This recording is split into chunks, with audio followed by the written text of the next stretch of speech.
Hi everyone, I'm Anna, and by quitting everything, I meant everything. My job, my entire career, my comfortable lifestyle, and everything related to it. Why? Well, because I naturally have a desire to build something my own, to have freedom, and unfortunately, I can't fight it. So, the last couple of years, I was desperately trying to carve my own path into successful, financially independent future, but nothing actually worked out and I managed to lose myself in the process. I was broke, suffering with depression, anxiety, and physical pain caused by my unpleasant neurological problems, but luckily I sought for medical help and I started a treatment. I knew that this is gonna be a long way to recovery after years of stress, anxiety, and pain, so I had to focus on positive things and find what I actually enjoy doing. I decided to dig into myself and find what I liked doing as a kid without social media pressure and FOMO, and what I still enjoy now. I felt like the answer was always in front of me, but I lived in a bubble where it was a shame to admit because most people around me thought that games are for kids. And I was like, what if? And the next thing, I already searching for how to build a game. I remembered that actually I have never cared about what people think of me. Why start now? If I like games, I like playing them, I like the community around them, so why I just don't join it? And for a few days of researching, it felt like a crazy idea because games don't get built in a few months.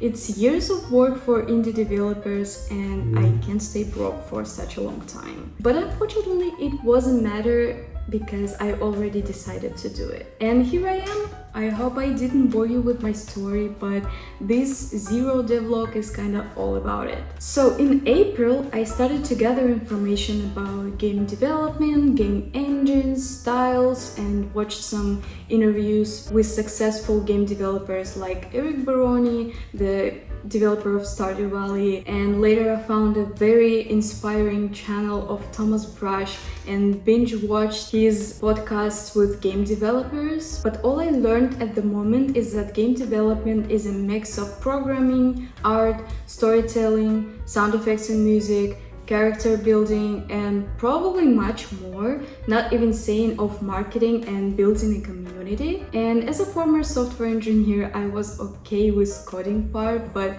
what scared me most is art, because I am way too far from being an artist and at least a designer. I have a sense of aesthetic, but I can't create it myself. I can't even form a picture in my head, only a vision, a sense, if that makes sense. I think until the end of the month 0, I want to call it, I decided that it would be a 2D pixel art game inspired by Stardew Valley. Also in the same time that I was thinking about the idea, Chucklefish Studio dropped a few screenshots or a trailer of their upcoming game Witchbrook. I instantly fell in love with art and with isometric style of 2D game. So these two actually became my main inspiration in terms of art, world building, some game mechanics, attention to details, and overall cozy vibe. And as I wanted to create my dream game, of course I already had the idea in mind. It will be a combat-free, cozy renovation game with my favorite mechanics like exploring, gathering, crafting, and of course renovation. I also came up with the setting and lore very quickly and felt very inspired, very determined to actually commit to do something I've never done before for the next few years without income. Well, the average development time of many indie developers is approximately 2 years to build a medium-sized game, but of course, like Eric Baroni was building Stardew Valley for 4 or 5 years or something, and actually I don't have that much time. Even 2 years is kind of too much for me, especially for the first game. So I gathered my previous experience in software development and startup building and sketched out an MVP. Minimum viable product. That means to build all required mechanics first and then adding some juice. Probably I am too optimistic about my development timeline, and I always am, but anyway, I will try to do my best and to put my soul into this game, and I really hope to get some support in this journey because I don't want to be alone with my game all this time. So please subscribe if you are interested in what is to come or if you want to support me. And see you in the devlog number 1 very soon. Bye!